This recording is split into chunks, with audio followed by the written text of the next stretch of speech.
علماء الإسلام, les savants de l'islam. Les savants de l'islam, une émission préparée et présentée par le professeur Ahmed Jabbar.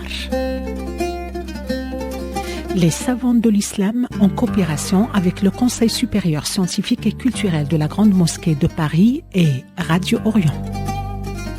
حلقة اليوم عن القسطنطيني الإفريقي. Voici l'histoire d'un Maghrébin très célèbre en Europe, dont on ignore jusqu'à aujourd'hui le véritable nom et qui a pourtant rendu un grand service à la science, sans avoir été un scientifique et encore moins un savant, au sens où on l'entendait à son époque. C'est aussi l'histoire singulière d'un marchand cultivé qui, grâce à sa profession, va se déplacer entre deux mondes dont les relations se limitaient à des échanges commerciaux et à quelques affrontements militaires. Il s'agit de Constantin l'Africain. Il est originaire de l'Ifriqiya, nom utilisé par les géographes arabes pour désigner la partie orientale du Maghreb, d'où le qualificatif que lui ont donné les historiens, probablement pour le distinguer des autres personnalités historiques qui ont porté le même nom. Il naît à Tunis ou à Carthage, dans la première ou la seconde décennie du XIe siècle. Les historiens ne s'accordent pas sur son origine religieuse. Certains pensent qu'il est né dans une famille musulmane et que, après sa conversion au christianisme, à l'âge adulte, il a adopté le prénom de Constantin. D'autres pensent qu'il est né dans l'une des familles chrétiennes qui composaient encore la société de l'Ifriqiya. Au cours du XIe siècle, cette région était gouvernée par la dynastie des Zérides. La tribu berbère dont ils sont issus appartient au groupe des Sanhaja. Entre 935 et 972, ils gouvernent, au nom des Fatimides, leurs suzerains, une partie du Maghreb central. Pour cela, ils fondent une première capitale, Achir, ou Yachir, dans l'actuelle wilaya de Médéa, et plus tard, un second centre de pouvoir, la Qal'a de Bani Hammad, dans l'actuelle wilaya de Msila. Ces deux cités connaîtront un développement rapide et deviendront des foyers culturels et scientifiques rivalisant avec les métropoles de l'Ifriqiya. Puis, après le départ des Fatimides en Égypte, ils étendent leur pouvoir à la partie orientale du Maghreb, qu'ils gouvernent jusqu'en 1148, en prenant leur distance avec leurs anciens suzerains. Dans le domaine économique, la région était prospère sur le plan agricole et bien intégrée dans le réseau commercial méditerranéen qui était encore contrôlé par les marchands de l'espace musulman. Au niveau culturel et scientifique, des cités comme Tunis, Mahdiya et Kérouan étaient des pôles très dynamiques et elles entretenaient des relations multiformes avec les métropoles du Proche-Orient et d'Al-Andalus. Nous n'avons aucune information sur le cursus scolaire du jeune Constantin. Mais, ayant semble-t-il appartenu à une famille de marchands, on peut supposer qu'il a eu, comme les enfants de son milieu, une formation en langue arabe, en grammaire et en calcul. Mais compte tenu de son parcours à l'âge adulte, je ne pense pas qu'il se soit spécialisé dans l'une des disciplines scientifiques qui étaient enseignées dans les grandes villes de l'Ifriqiya.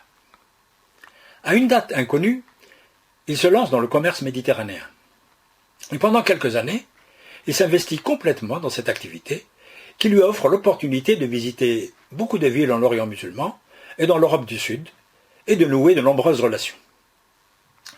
Les sources connues nous disent que c'est à l'occasion de ses déplacements professionnels en Italie du Sud qu'il a tissé des liens avec d'autres hommes d'affaires et avec des clients des élites locales. Cela lui a permis, pendant un de ses séjours à Salerne, de faire la connaissance d'un médecin au service du prince de la ville. Ce dernier l'aurait informé du bas niveau de la médecine qui était pratiquée dans son pays et l'aurait incité à lui suggérer des solutions pour améliorer la situation. Revenu dans son pays, Constantin prend une décision radicale. Il arrête ses déplacements commerciaux et se lance, pendant 3 ans, dans de nouvelles activités liées à la médecine. Il se met à acquérir les bases de cette discipline et investit une partie de ses gains à la réalisation de copies de nombreux traités médicaux disponibles à Tunis et à Kérouan, la cité où la médecine s'était le plus développée et où ont enseigné et exercé de très grands praticiens. Dans sa recherche des ouvrages médicaux, il ne privilégie aucun auteur, puisqu'il commande des copies arabes de traités grecs et des ouvrages publiés à Bagdad et à Kérouan. C'est vers 1065, après avoir fini sa formation et la collecte d'un nombre suffisant de copies d'ouvrages médicaux, qu'il reprend le chemin de Salerne. On nous dit qu'au cours de la traversée, le bateau a été pris dans une forte tempête. Constantin échappe à la mort, mais il perd une partie des livres qu'il avait emportés avec lui. Après cet événement, les biographes perdent sa trace. À l'âge de 40 ans, il est accueilli par des bénédictins dans leur monastère situé aux environs du mont Cassino.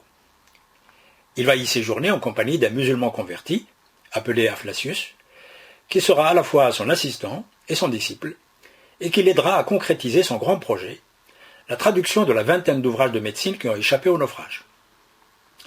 On ne sait pas combien de temps a duré cette activité qu'il a poursuivie jusqu'à 1087, année de sa mort.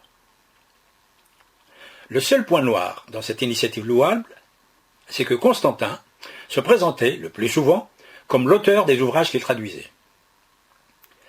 En ce qui concerne la qualité du travail, les études comparatives faites par les historiens de la médecine nous révèlent que le traducteur ne maîtrisait pas vraiment le latin. Et pour ne rien arranger, cette langue n'avait pas encore une terminologie médicale suffisamment riche et précise. De plus, sa formation médicale insuffisante ne lui permettait pas toujours de comprendre la terminologie arabe qu'il traduisait. D'ailleurs, déjà à son époque, des traducteurs n'ont pas hésité à le critiquer sévèrement en utilisant des propos peu aimables. C'est le cas d'un médecin du XIIe siècle, enseignant à l'université de Bologne, qui disait ceci: « Je me fonde sur la traduction de Constantin, non parce qu'elle est la meilleure, mais parce qu'elle est la plus commune. En effet, elle est très mauvaise, défectueuse, et parfois ajoute au texte. Ce moine stupide a péché dans ses traductions en quantité et en qualité. » Plus proche de nous, le jugement de Max Meyerhoff, un grand historien de la médecine arabe, n'est pas moins sévère. Il dit dans l'un de ses articles, que je cite, « Les versions latines de Constantin sont corrompues, confuses, truffées de termes arabes mal saisis, en partie incompréhensibles, mais elles ont le mérite d'avoir planté une modeste graine dans le sol stérile de l'Europe médiévale. » Malgré ces handicaps, le travail réalisé par Constantin aura une influence considérable sur l'enseignement et la pratique de la médecine dans l'Europe médiévale.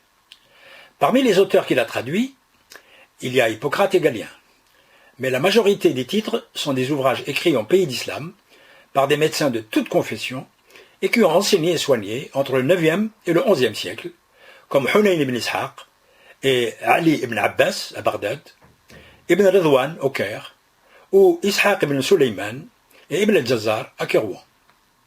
Ainsi, en cette fin du XIe siècle, Salerne, puis d'autres villes italiennes, vont disposer d'une matière médicale tellement riche et d'un niveau tellement élevé, comparé à ce qui était enseigné localement, que cela va provoquer une sorte de révolution dans les programmes et dans les méthodes d'enseignement. Il n'est donc pas étonnant de voir ce corpus médical circuler rapidement, d'abord en Italie du Nord, puis dans les pays voisins, et être intégré dans l'enseignement médical des premières universités européennes. On peut même dire, à la suite de l'historienne de la médecine, Madame Danielle Jacquard, que c'est le corpus traduit par Constantin qui, je cite, a rendu possible l'entrée de la médecine dans les premières universités européennes et sa reconnaissance en tant que discipline indépendante, enseignée dans des facultés qui lui étaient exclusivement consacrées. Pour prendre l'exemple de la Sorbonne à Paris, le programme de la licence de médecine de 1270 comprenait, en plus de textes d'origine grecque, 5 traductions de Constantin, un traité de Hunayn ibn Ishaq et 4 des 2 médecins de Kérouan que je viens d'évoquer. Ainsi, grâce à un marchand maghrébin cultivé, mais sans aucune qualification dans les sciences, une partie de la médecine grecque traduite en arabe et une partie de la médecine arabe enseignée et pratiquée en pays d'islam ont permis le développement d'une nouvelle tradition médicale en Europe dont les effets se sont prolongés jusqu'à la Renaissance.